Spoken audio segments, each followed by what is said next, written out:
질문이 있겠습니다. 네, 국회 외교통일위원회 소속 서울 강서구 국회의원 홍정입니다. 민감국가 지정에는 정말 민감하지 않았던 외교부가 심우정 검찰총장은 이 자녀 채용에는 아주 세심하고 민감하게 반응을 한 것으로 드러나고 있습니다. 관련해서 발언을 하도록 하겠습니다. 저는 지난 24일 국회 외통위 전체 회의에서 심우정 검찰총장 자녀의 외교부 채용 특혜 의혹을 제기했습니다. 하루 뒤인 지난 25일 심우정 검찰총장은 대검을 통해서 입장을 밝히면서 자신의 장녀는 대한민국의 모든 청년들과 같이 본인의 노력으로 채용 절차에 임했고 경력 요건 등 모든 자격 요건을 충족했다면서 강한 유감을 표명했습니다. 심우정 검찰총장의 해명은 특혜 채용 의혹을 해소하기는커녕 의혹을 확신으로 만들어 주었습니다. 지금부터 심 총장의 거짓 주장과 해명을 크게 세 가지 쟁점으로 나누어서 국민 여러분께 특혜 채용 의혹을 소상히 설명드리도록 하겠습니다. 첫째는 검찰총장의 장녀가 국립외교원 연구원 채용 과정에서 자격 요건을 충족했다는 것은 명백한 거짓입니다. 국립외교원 연구원 채용 당시에 지원 자격 요건은 해당 분야의 석사학위 소지자 또는 학사학위 소지 후 2년 이상 관련 분야 근무자였습니다. 심 총장은 자신의 딸이 당시 석사학위 취득 예정자로서 석사학위 수여 예정 증명서를 제출했고 근무 개시일 이전에 학위를 취득하여 자격 요건을 충족했다고 주장합니다. 묻고 싶습니다. 석사학위 취득 예정자와 석사학위 소지자가 같습니까? 이는 엄연히 다른 의미입니다. 특히 채용시장에서는 완벽하게 다르게 받아들여집니다. 동일한 기관인 국립외교원의 외교안보연구소의 채용 공고문을 보더라도 응시자격 판단 기준일은 채용 공고 마감일로 명시되어 있습니다.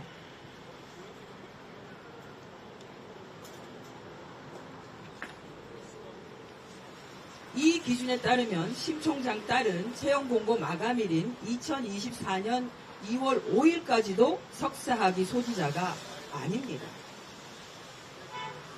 검찰총장과 입을 맞춘 듯한 국립외교원의 해명 또한 어처구니가 없습니다.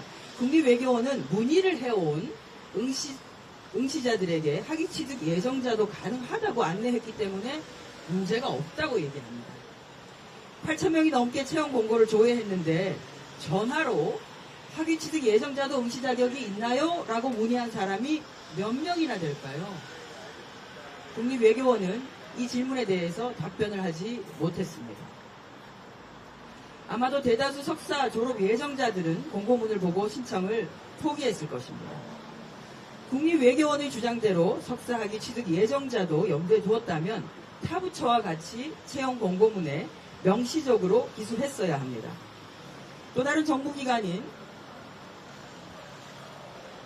국가유산청의 국립고궁박물관의 공무직 채용 공고문을 보시면 석사학위 취득 예정자까지로 지원자로 인정하는 경우에는 이렇게 졸업 예정자를 포함한다라고 채용 공고문에 명시적으로 표시해 둡니다.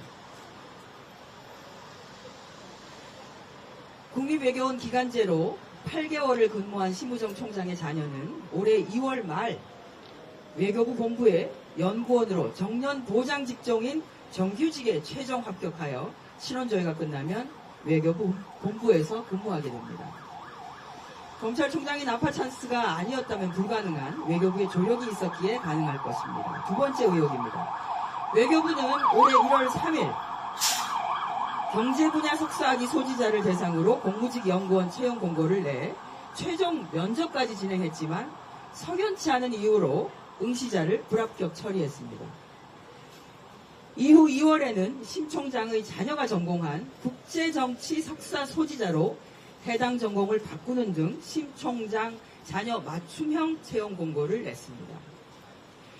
외교부는 지원자가 적어서 전공 분야를 바꿔 재공고를 냈다고 해명하지만 그간의 선례들을 보면 지원자나 적격자가 없는 경우는 기한을 연장해서 재공고를 하지 전공 분야를 바꾼 사례는 없습니다.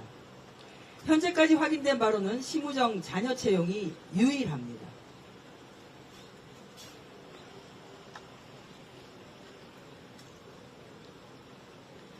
이번에도 심 총장 자녀에게는 하늘이 도우시는 이례적인 기회가 주어진 것입니다. 우연히 반복되면 우연이 아닙니다. 마지막으로 검찰총장은 자신의 자녀가 외교부 채용 공고상 필요한 2년 이상의 경력을 충족했다고 하지만 이는 경력 워싱에 불과합니다. 심 총장의 자녀는 국립외교원 연구원 8개월 경력, 서울대학교 국제대학원 연구보조원 1년 10개월 3일, 유엔 산하기구 인턴십 6개월, 도합 35개월의 경력을 갖추어서 국제정치 분야 석사학위 소지자로서 해당 분야 실무 경력 2년 이상인 자인 응시 자격 요건을 충족했다고 주장합니다. 이 중에 서울대학교 국제대학원 연구보조원과 유엔 산하기구 인턴십 경력은 외교부 자체도 실무 경력으로 인정하지 않고 있습니다. 이러한 이유로 응시 원서에는 경험형과 경력형으로 경력을 구분하는 경우가 대다수입니다. 타부처인 국립국어원의 공무직 채용 공고를 보면 관련 분야 상근 경력만을 인정하고 대학 조교 경력, 학위 취직에 소요되는 학위과정 경력, 연구 용역 수행 경력은 제외한다고 매우 구체적으로 명시되어 있습니다. 멀리서 찾을 것도 없습니다. 같은 부처인 외교부의 다른 채용 공고문을 보십시오. 인턴, 조교, 객원 연구원 경력은 실무 경력으로 인정하고 있지 않습니다. 왜? 심우정 총장의 자녀만 그게 인정이 되는 겁니다. 결과적으로 심우정의 자녀는 국립외교원에서의 8개월 실무 경력이 전부인 것으로 채용 자격 요건에도 부합하지 못합니다. 심우정 검찰총장님, 아무리 자식 일이라지만 좀 부끄럽지 않습니까? 이러한 경력들을 실무 경력으로 인정한 외교부 또한 국민들께 그리고 청년들에게 사과해야 합니다. 최근에 선거관리위원회의 채용 과정이 특혜로 얼룩져 있었다는 사실이 드러나 청년들은 취업도 비익빈 부익부 백 없는 게 죄라며 분노를 넘어 무력감을 느끼고 있습니다. 심우정 총장 자녀의 특혜 채용에 빗대어서 최고의 스펙은 역시 아빠라는 자조적인 비아냥도 생겼습니다. 만약 심우정 검찰총장이 어떤 식으로든 자녀의 취업 과정에 개입했다면 이는 심우정 검찰총장의 사퇴로 해결될 문제가 아닙니다. 유연하고 관대한 기준을 특별히 적용해서 심 총장의 자녀에게 특혜를 부여한 외교부 역시 엄중한 법의 심판을 받아야 할 것입니다. 심우정 검찰총장 자녀 특혜 채용 과정과 외교부의 공무직 채용 과정 전반에 대한 철저한 감사가 필요합니다. 저와 더불어민주당은 감사원의 감사 청구를 포함한 모든 수단을 동원해서 이번 특혜 채용의 진상을 낱낱이 밝히도록 하겠습니다. 고맙습니다. 네, 다음은 정태호 기획재정위원회 정조위원장님의 발언이 있겠습니다.